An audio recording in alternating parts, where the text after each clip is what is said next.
जी। तो बेटा आपने सबसे पहले ये काम करना है कि ये जो ब्रैकेट में इनवर्स फंक्शन है बिल्कुल जस्ट लाइक क्वेश्चन नंबर 1 जो आपने किया है उसी तरीके से आपने इसको चलाना है और सबसे पहले एंगल निकालना है जी। आपको याद होगा हम इसको कैसे लिखते थे, थीटा इसको हम लेट कर लेंगे और उसके बाद हम इसकी वैल्यू निकालेंगे जी। जी बताएं जी, थीटा किस क्वाड्रेंट में लाई करता है? Theta lies in G sine, sine की प्रिंसिपल डोमेन पहला और चौथा फंक्शन, चौथा क्वाड्रेंट। वैल्यू जो है पॉजिटिव है। आप बताएं दोनों में से कहां पे साइन पॉजिटिव होता है? आप बोलेंगे कि इस फर्स्ट क्वाड्रेंट में, लिहाजा क्वाड्रेंट हमारा फर्स्ट होगा इस एंगल का। Theta lies in first quadrant, ठीक है, जस्ट लाइक क्वेश्चन नंबर 1 जो हमने पार्ट्स किए हैं जी। वैल्यू इसकी कितनी होगी जी? ये वाली वैल्यू जो है वो साइन के कितने एंगल की होती है? 45 की। एंगल हमारा है 45। क्लियर है? लिहाजा तवज्जो कीजिएगा, इतने हिस्से का आंसर फिर क्या होगा? Sign inverse of 1/√2। ये किसके इक्वल आ जाएगा जी? क्वाड्रेंट पहले वाला है, एंगल 45 है, तो ये 45 पॉजिटिव ही लिखेंगे, नेगेटिव नहीं लिखेंगे, ठीक है। तो बेटे इतना, ये जो ब्रैकेट है इसका आंसर हमारा आ गया जी 45। तो हमें तो इसका सारे का इसका आंसर लिखना है ना। तो अब लास्ट लाइन आप कैसे लिखेंगे? इंप्लाइज, अब बिल्कुल फाइनल जो है, जो आपको क्वेश्चन मिला था वो लिखें आप। Sine inverse of 1/√2 will be equal to जी बेटे, ये कॉस बाहर वाला लिखें जी। बताइएगा जरा इसका आंसर कितना निकाला आपने जी? 45। तो इस ब्रैकेट की जगह पे आपने क्या लिख देना है? 45। चलिए जी, अब बताएं जी क्या सिचुएशन नजर आ रही है जी? वेरी सिंपल, cos 45 की वैल्यू लिख दें आप। और क्या करना है आपने? 1/√2, ये फाइनल आंसर आ गया जी हमारे क्वेश्चन का। तो ये मामूली सा फर्क है क्वेश्चन नंबर 1 और क्वेश्चन नंबर 3 के पार्ट्स में, ठीक है। उम्मीद है आपको ये बातें समझ में आई होंगी। अब मजीद जो है इसको क्वेश्चन को भी आपने ऐसे ही करना है। आप ब्रैकेट को फोकस करें, सबसे पहले इसको लेट कर लें, cos इनवर्स ऑफ 1/2 जी। बताएं थीटा कहां पे लाई करेगा? cos की प्रिंसिपल डोमेन कहां होती है? पहले में और दूसरे में। वैल्यू पॉजिटिव है, लिहाजा इसमें भी फर्स्ट क्वाड्रेंट ही आएगा। Theta lies in first quadrant और थीटा की वैल्यू कितनी है जी? cos ये 1/2 जो है ये किसकी वैल्यू होती है जी? 1/2 जी। बताइएगा, cos 60 की वैल्यू होती है, लिहाजा थीटा जो है वो 60 डिग्री होगा जी, जिसको आप π/3 भी लिख सकते हैं जी, ठीक है। इंप्लाइज, इसका मतलब इस ब्रैकेट का आंसर क्या आ गया आपके पास? cos inverse of 1/2 will be equal to जी, एंगल 60 का है, क्वाड्रेंट फर्स्ट है तो पॉजिटिव ही होगा, 60 डिग्री आ गया जी। ठीक हो गया जी। अब आप फाइनल जो है वो एक्सप्रेशन पे आप आ जाएं, उसको आप लिखें hence secant of cos inverse of 1/2 will be equal to जी। प्यारे बच्चों secant लिखें, इसका आंसर कितना निकाला है आपने ऊपर? 60, तो यहाँ पे 60 डिग्री लिख दें। और इसका जो कैलकुलेटर से भी आप आंसर लिख सकते हैं, secant 60 डिग्री। ना पता चले तो आप बताएं cos 60 की वैल्यू कितनी होती है? 1/2, तो उसको आप रेसिप्रोकल कर दें तो ये secant 60 की वैल्यू आ जाएगी, नो प्रॉब्लम। तो 1/2 का रेसिप्रोकल क्या होता है? 2/1, तो ये 2 आंसर जो है वो इस क्वेश्चन का आ जाएगा।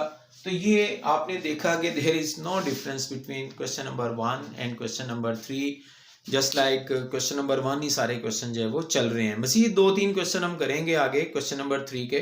3.1 एक्सरसाइज क्वेश्चन नंबर 3, इसके नेक्स्ट 2 पार्ट्स हैं हमारे पास, part number 3 and part number 4। वैसे तो अब सारे क्वेश्चन जो हैं वो इजीली अगर आप 1-2 कर लिए हैं तो आपको खुद करने चाहिए। बहरहाल फिर भी मैं मजीद जो है वो 3-4 क्वेश्चन और आपको कर दूंगा ताकि किसी किस्म की कंफ्यूजन ना रहे जी। बेटा कैसे करते थे? सबसे पहले ब्रैकेट को आपने लेके चलना है, इसको लेट करना है आपने थीटा, cos इनवर्स ऑफ √3/2। अब आपने बताना है थीटा किस क्वाड्रेंट में लाई करता है? थीटा लाइज इन, कैसे पता चलाएंगे?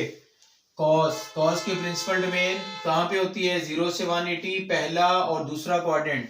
वैल्यू चेक करें, इसकी वैल्यू पॉजिटिव है तो इसका मतलब फर्स्ट क्वाड्रेंट होगा, क्योंकि सेकंड क्वाड्रेंट में cos तो नेगेटिव होता है, लिहाजा theta lies in first quadrant. अब आपने इसकी वैल्यू बतानी है जी। थीटा जो है इसकी वैल्यू क्या होगी, साफ नजर आ रहा है, √3/2 ये cos 30 की वैल्यू होती है, याद रखिएगा। लिहाजा ये एंगल आप लिखेंगे यहाँ पे 30 डिग्री या π/6 लिखेंगे, ठीक है। लो जी, फाइनली जो है वो cos इनवर्स ऑफ √3/2, इसका आंसर क्या बनेगा हमारे पास। इन दोनों चीजों को इकट्ठा करें, एंगल 30 का है, क्वाड्रेंट फर्स्ट है, तो ये पॉजिटिव एंगल ही रहेगा, ठीक है, और चेंज भी नहीं होगा। लिहाजा इसका आंसर जो है वो आपके पास ये आ गया 30 डिग्री, या इसको π/6 कह सकते हैं आप, ठीक है। अब आप फाइनल स्टेटमेंट पे आ जाएं, उसके लिए आप लिखेंगे हेंस जी। अब आपने सिर्फ टेंजेंट इसके साथ आपने शामिल करना है, cos इनवर्स ऑफ √3/2। तो प्यारे बच्चों ध्यान से देखिएगा, टेंजेंट, और आपने इसका आंसर कितना निकाला 30 डिग्री।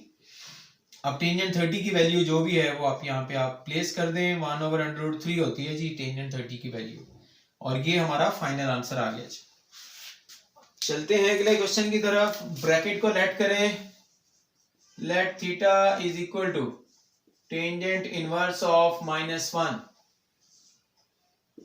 थीटा लाइज इन, जी जनाब, टेंजेंट की प्रिंसिपल डोमेन पहले और चौथे क्वाड्रेंट में, वैल्यू कैसी है, नेगेटिव, इसका मतलब फर्स्ट क्वाड्रेंट में नहीं होंगे आप, अब चौथे में होंगे। Theta lies in fourth quadrant.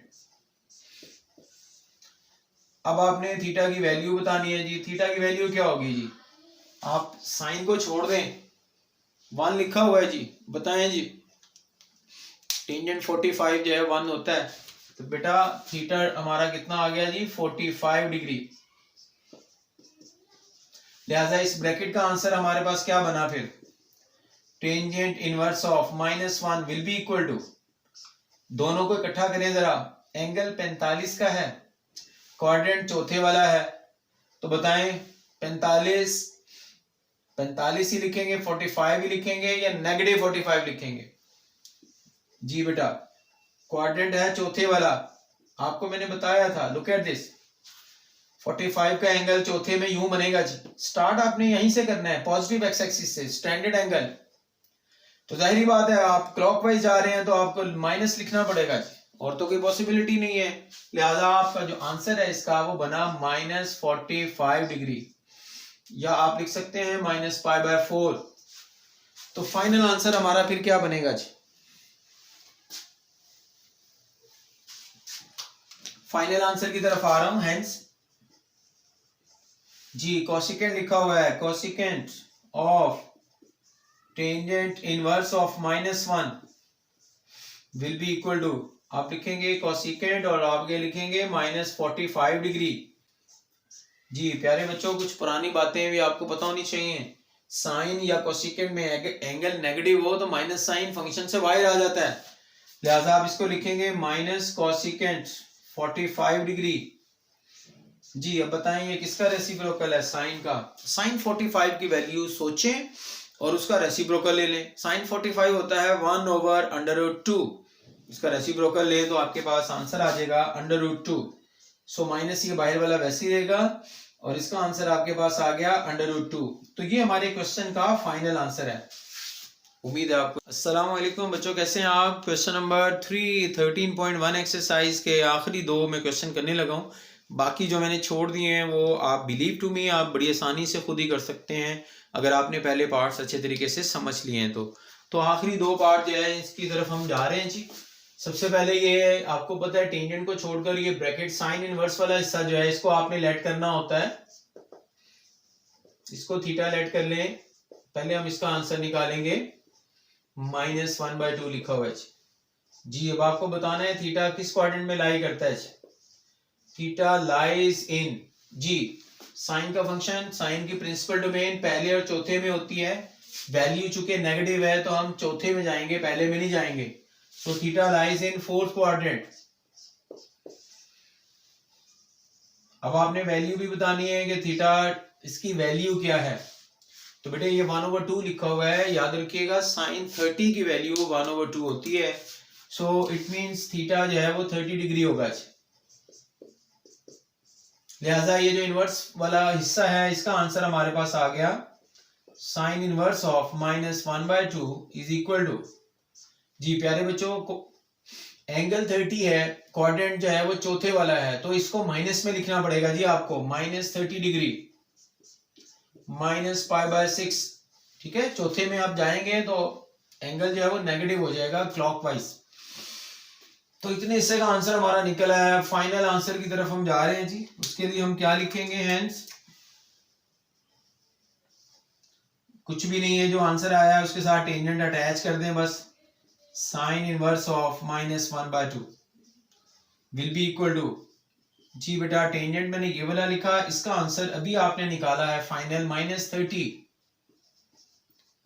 जी बच्चों याद होना चाहिए टेंजेंट के आगे नेगेटिव एंगल आ जाए तो वो माइनस जो है वो फंक्शन से पहले चला जाता है। अब टेंजेंट 30 की वैल्यू जो भी होती है वो आप प्लेस कर दें, वो होती है 1/√3। तो ये हमारे क्वेश्चन का फाइनल आंसर आ गया जी। तो एक अच्छी प्रेजेंटेशन के साथ क्वेश्चंस बता रहा हूं आपको जी माय डियर। इसमें भी आ जाए जी। आखिरी सवाल है जी हमारा, साइन इनवर्स वाला हिस्सा लेट कर लें, 1/2 लिखा हुआ है जी।